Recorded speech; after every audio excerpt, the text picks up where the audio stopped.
February 1st, 2004 began like any other Sunday across America. Families gathered around television sets. Grocery stores were emptier than usual, and the country prepared for the biggest sporting event of the year. The New England Patriots faced the Carolina Panthers in Super Bowl 38, and nearly 90 million viewers tuned in to watch. At halftime, Justin Timberlake and Janet Jackson performed together, creating a moment that would dominate headlines for weeks. The game itself delivered excitement, with the Patriots winning 32-29 on a last-second field goal. For football fans, the celebration was just beginning. But in Sarasota, Florida, a completely different story was unfolding. While the rest of the country cheered and laughed, a family's worst nightmare was just beginning. An 11-year-old girl named Carly Brucia had been enjoying a typical weekend, spending Saturday night at a friend's house for a sleepover. She had attended McIntosh Middle School as a sixth grader, known throughout the school for her warm personality and ability to make everyone feel welcome. Teachers described her as sweet and charming, and the principal called her a shining light within the school community. Carly loved her cat Charlie, listened to Jennifer Lopez, and enjoyed spending time at the mall with friends. She sang in the choir and participated in sports. She was the kind of child who greeted everyone with genuine hugs and a smile that could brighten any room. That Sunday afternoon, she made the decision to walk home from her friend's house. It was only about a mile away. She wanted to watch the Super Bowl with her family. At 6:15 p.m., she said goodbye and started walking along Bridge Road.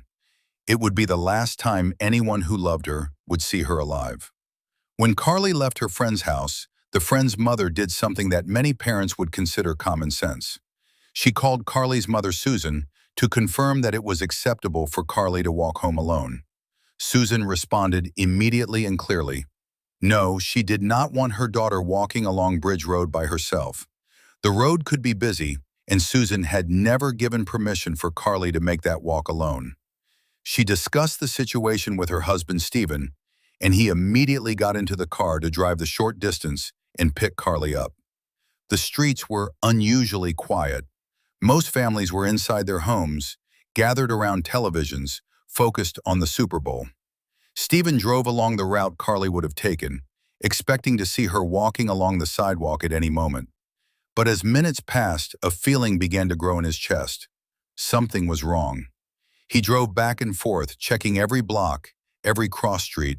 There was no sign of Carly anywhere. She had vanished completely, as if she had simply evaporated into the evening air. He returned home to tell Susan that he could not find their daughter. Panic set in immediately. They called Carly's friends, her friends' parents, anyone they could think of who might have seen her. No one had any information. About 1 hour after Carly left her friend's house, Susan made the call that no parent ever wants to make. She dialed 911. The operator answered with the standard question, 911, what is the location of your emergency? Susan's voice was frantic, breaking with fear. My daughter is missing. She's gone. We can't find her anywhere. I've called all her friends. The operator asked when Carly was last seen. 6 o'clock, Susan responded. Police were dispatched immediately to the Brucia home and began the initial investigation. Officers arrived at Carly's home within minutes of the 911 call. They spoke with Susan and Stephen, gathering descriptions and trying to understand the timeline of events. They contacted all of Carly's friends and their parents, hoping someone had seen her or heard from her after she left. Officers went door to door through the neighborhood, knocking on every door, asking residents if they had seen anything unusual that evening. Many residents had been watching the Super Bowl and had not been outside. Some had noticed nothing. Others offered what information they could. The police also spoke extensively with the friend Carly had stayed with, and that child's mother. During that conversation, they learned something important. The day before her disappearance, Carly had been upset. There had been an argument between her mother and stepfather, and Carly had wanted to leave earlier to go home and spend time with Susan. This information added another layer of concern, though it did not immediately provide any leads about her whereabouts. As word spread through the community that a child was missing, the search effort expanded. Neighbors joined the police. Friends of the family came out to help. Flyers were printed and distributed. The search continued throughout the night, with officers working well past midnight, pushing through exhaustion and cold. They searched until 3 a.m., covering every inch of the area around Carly's home and the route she would have taken from her friend's house. There was still no sign of Carly anywhere. By that point, she had been missing for 12 hours. She had last been seen the previous evening, and when her classmates arrived at school the next morning, they fully expected to see her there. She never arrived. That absence, that empty desk in her classroom, marked the moment when the situation escalated from a missing child case to something far more serious. When Carly did not show up for school on Monday morning, law enforcement made the decision to escalate their response. They brought in search dogs specifically trained to track human scent. Using one of Carly's pillowcases to provide her unique scent profile, a bloodhound named Ruby began working the area where Carly was last seen. The dog picked up the scent and began tracking. The trail led officers away from residential streets and toward a commercial area. Specifically, Ruby followed the scent to the parking lot behind a business called Easy's Car Wash, located at 4715 Bridge Road. There, at that location, the scent suddenly stopped. Ruby circled, tried to pick up the trail again, and could not. For search dogs, a scent ending abruptly in a parking lot often indicates one thing: the person got into a vehicle. Police immediately secured the area and spoke with the owner of the car wash, Mike Evanoff. He told them something that made every officer on scene pay close attention. The property was equipped with security cameras that were triggered by motion. If anything had happened in that parking lot, there was a chance it had been recorded. Officers reviewed the footage from each camera. One camera showed the busy main road, but an empty parking lot. Another camera from a different angle also showed nothing suspicious. Then they checked a camera positioned specifically behind the car wash. This one was motion activated. When officers hit play on the recording from Sunday evening, a timestamp appeared. 6:21 p.m., the exact time Carly would have been walking home. On the screen, a young girl walked into frame. She wore a red t-shirt, blue jeans, and a pink backpack. It was Carly. The footage was grainy, black and white, but there was no question. Then another figure appeared. A man.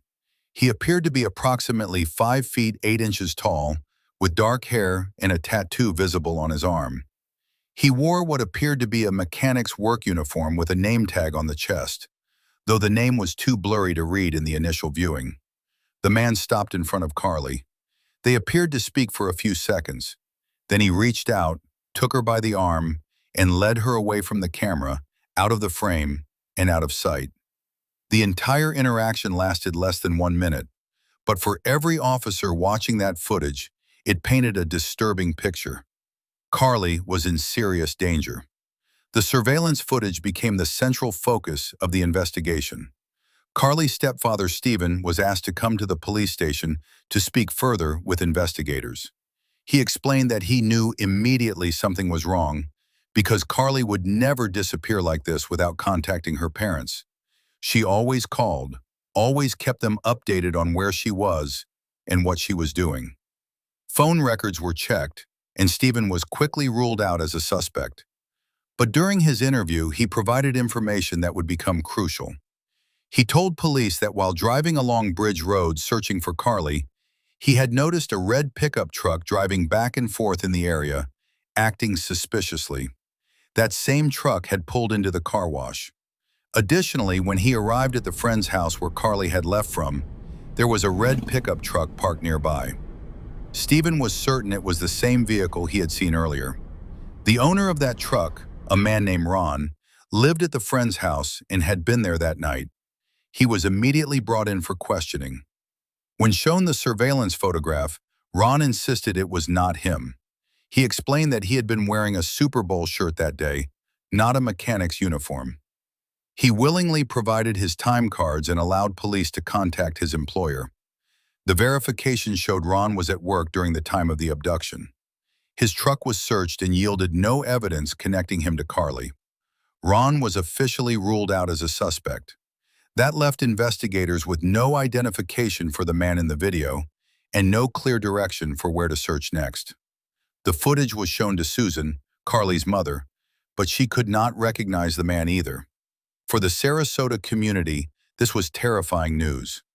Carly's father, Joe, pointed out that people had been less than 300 feet from where the abduction occurred. There were people around, he said. This happened in broad daylight. A reward of $25,000 was announced for any information leading to the kidnapper.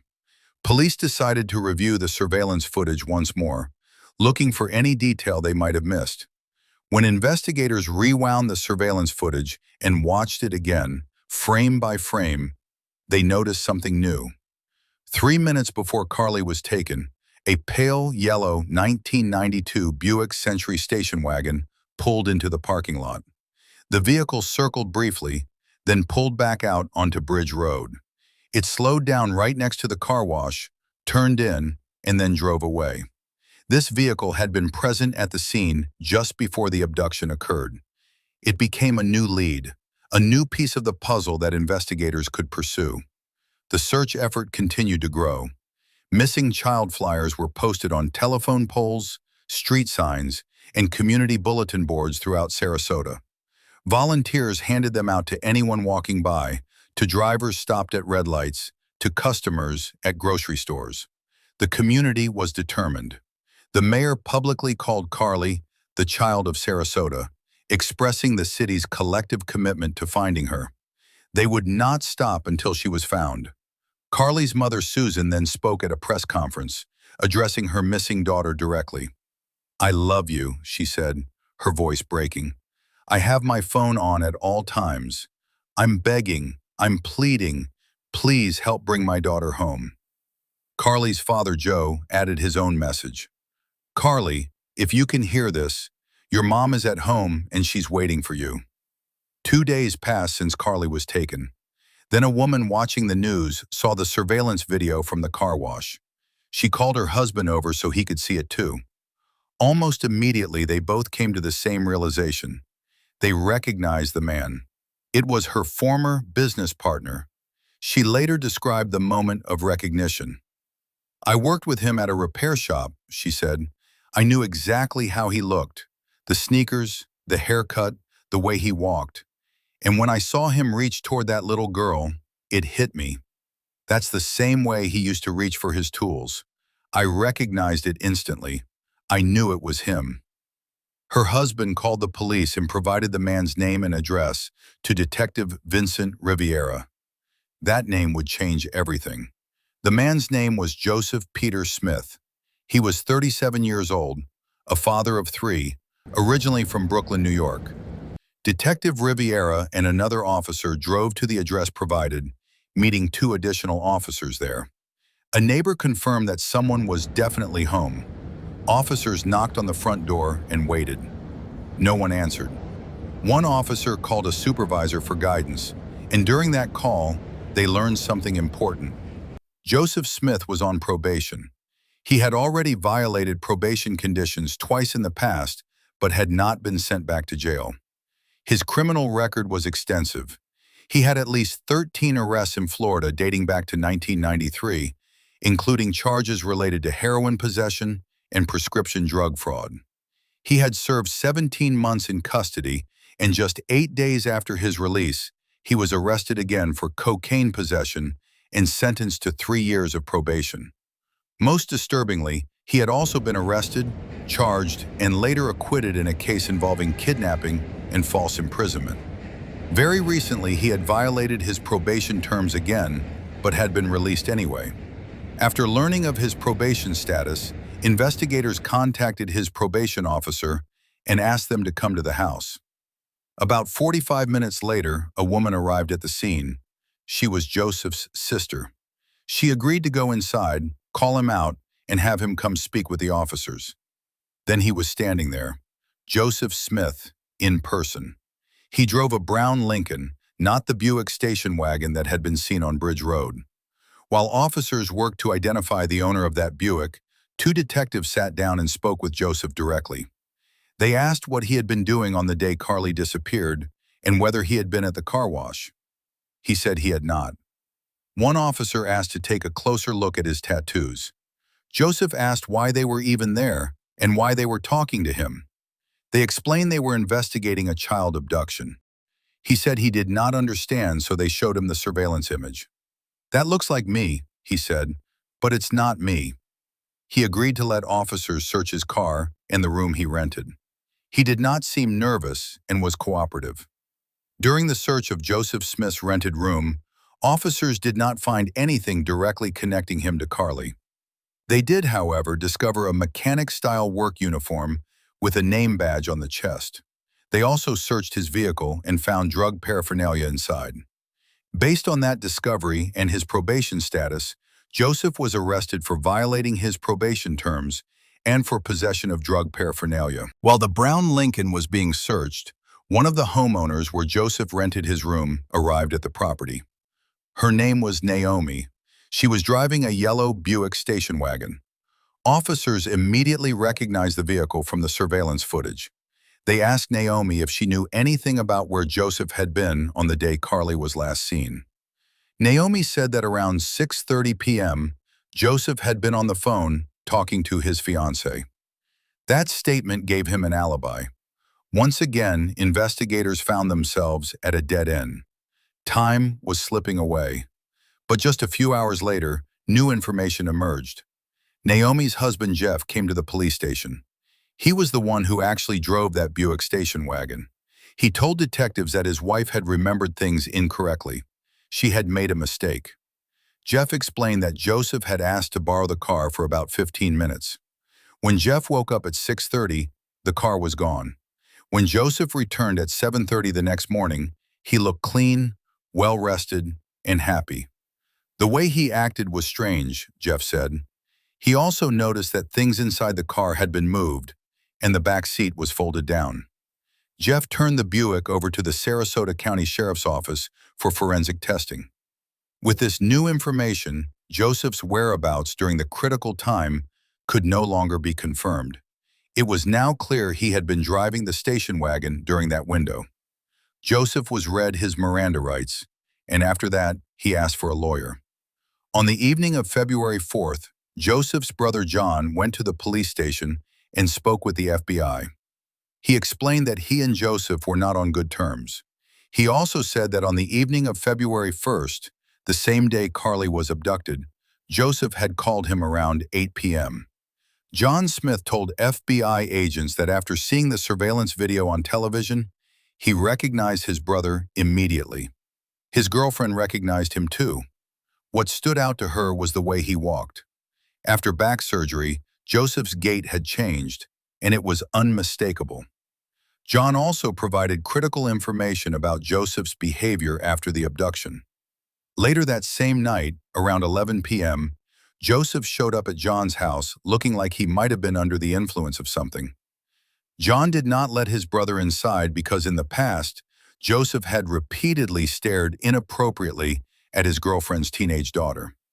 Joseph was wearing his usual mechanic's work uniform, but instead of his regular sneakers, he wore boots he had never worn before. The only thing Joseph said was, "Do you want to talk about something?" John said no and shut the door. The next day at work, Joseph acted strangely.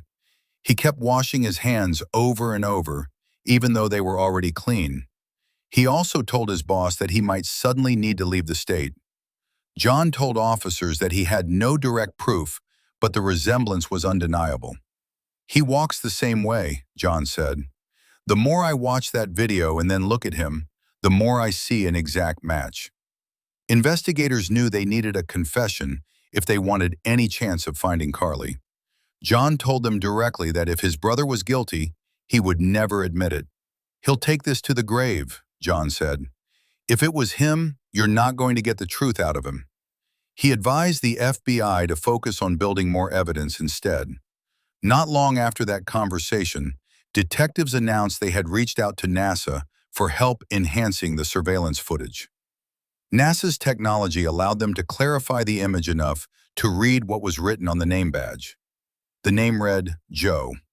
The arrest report later stated that Joseph had deliberately and strategically maneuvered the Buick station wagon, planning his movements in advance to hide his actions and position himself close to Carly. The evidence was building towards something that would soon break the case open. Joseph then spoke privately with his brother and their mother. About an hour and a half later, John came out and said that Joseph had come close to confessing. Very close. But he never actually said anything. After leaving the police station that evening, John Smith called the FBI. He said, "I'm guessing you've already heard. What am I supposed to do now?" The FBI agents were confused. They had no idea what he was talking about. John believed his phone was being tapped. It was not. Then everything suddenly became clear. Joseph had called his brother and said something about Carly. John, thinking the call was being monitored, was now calling back to pass that information along. 3 officers, including 2 FBI agents, immediately went to John's house. There, the truth finally came out. John gave them exact directions to where Carly could be found: 6221 Proctor Road, near I-75. At around 1 a.m., in thick brush behind Central Church of Christ, Carly's body was discovered. She was unclothed below the waist. A single sock remained on her right foot. There was a deep ligature mark around her neck. FBI agents took John back to the police station for another interview. He then admitted he had lied earlier when he walked out of the interview room and told officers that Joseph had not said anything. In reality, Joseph had told him, "I'm sorry for what I did to you." After their mother left the room, Joseph kept talking. He said that on the day of the abduction, he had taken a substance he believed was cocaine, and from that point on, everything was a blur. It felt like he was scared to actually say the words, "She's dead." John said it for him. "Okay, Joe, she's dead. Fine, where is she?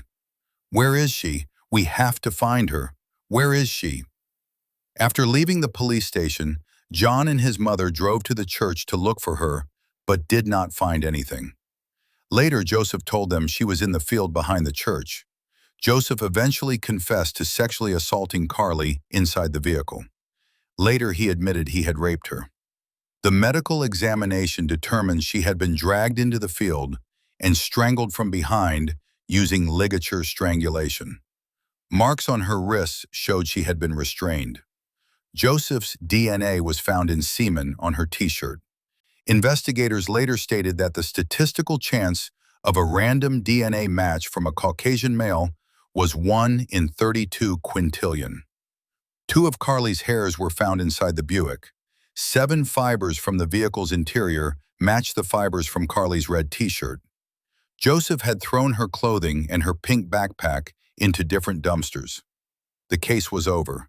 Carly was gone, and the nightmare that began on Super Bowl Sunday had reached its devastating conclusion.